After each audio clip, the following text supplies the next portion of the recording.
अभी हाल ही में डेहरी रोहतास में एक दर्दनाक घटना सामने आई है, जिसमें एक किशोर ने प्रताड़ना से तंग आकर निर्दोष छात्रों को अपनी गोलियों का शिकार बना दिया। यह घटना न केवल पीड़ित छात्रों के लिए बल्कि उनकी फैमिलीज के लिए भी एक स्थायी चिंता का विषय बन गई है। अगर घटनाओं को विस्तार से देखा जाए तो यह स्पष्ट होता है कि कैसे स्कूल और सामाजिक दबाव ने इस किशोर को एक अपराध की ओर मोड़ दिया। पुलिस के अनुसार मुख्य आरोपी 9वीं कक्षा का छात्र था, जिसने अपने साथियों द्वारा लगातार मानसिक और शारीरिक प्रताड़ना का सामना किया। उसके साथियों का अत्याचार उसके लिए निरंतर चिंता का कारण बना रहा। ऐसे में उसकी मानसिक स्थिति गंभीर रूप से प्रभावित हुई, जिससे वह अपराध की कगार पर आ गया। यहाँ यह सोचने की जरूरत है कि क्या सामाजिक और शैक्षिक संस्थाएं छात्रों के मानसिक स्वास्थ्य पर ध्यान दे रही हैं? दुर्भाग्य से आरोपी किशोर ने उस समय एक अपराधी से संपर्क किया जब वह अपने जीवन के एक महत्वपूर्ण मोड़ पर था। उसने आसानी से एक हथियार खरीद लिया, जिससे उसकी योजना और भी भयावह हो गई। उसके द्वारा उठाया गया कदम केवल प्रतिशोध की भावना से प्रेरित था, लेकिन परिणाम एक निर्दोष छात्र का जीवन चुराने के रूप में सामने आया। यह घटना हमें बताती है कि हर तरह की प्रताड़ना कितनी घातक हो सकती है, भले ही वह प्रताड़ना शारीरिक हो या मानसिक। जब उस किशोर ने हमला किया तो सही निशाने पर न जाकर उसने निर्दोष छात्रों को अपने गुस्से का शिकार बना लिया।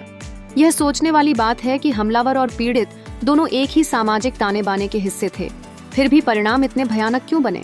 उसका कलंकित मन उसकी सोचने की शक्ति को संकीर्ण बना चुका था। इस घटना के बाद पुलिस अधीक्षक रोशन कुमार ने अभिभावकों और शिक्षकों से अपील की है कि वे छात्रों की समस्याओं को गंभीरता से लें। उन्हें समझना होगा कि यदि छात्रों के मुद्दों को नजरअंदाज किया जाता है तो यह केवल उनके लिए ही नहीं बल्कि समाज के लिए भी गंभीर परिणाम खड़े कर सकता है। यहाँ यह भी स्पष्ट हो जाता है कि जघन्य घटनाएं कभी-कभी अधिकतर सामाजिक दबाव और मानसिक स्वास्थ्य की अनदेखी का परिणाम होती हैं। समाज और शिक्षा प्रणाली को मिलकर इन छात्रों के लिए एक सुरक्षित और सकारात्मक वातावरण बनाने की चुनौती स्वीकार करनी होगी। दैनिक बिहार पत्रिका के लिए रोहतास से कमलेश कुमार की रिपोर्ट। प्रतिशोध या इसका खुन्नस जो भी कहें, वो दूसरे लड़कों से था जो उस ऑटो में सवार थे, जो एक साथ उस स्कूल से परीक्षा देने के बाद 10-12 लड़के एक ऑटो से निकले थे, जिसके प्रति प्रतिशोध की भावना से इसने गोली चलाई और उसमें एक जो बच्चा था वो जख्मी हो गया और एक जो इसकी जो इलाज के दौरान जिसकी मृत्यु हो गई।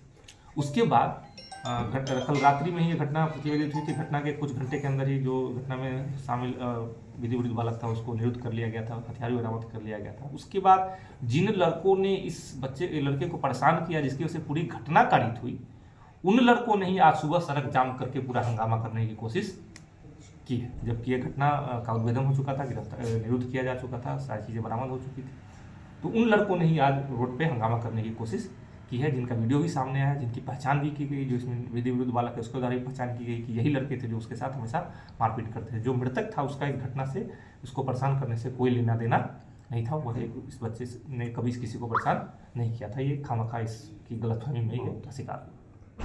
इस पूरे मामले में सर कितना मामला आ रहा था क्या उससे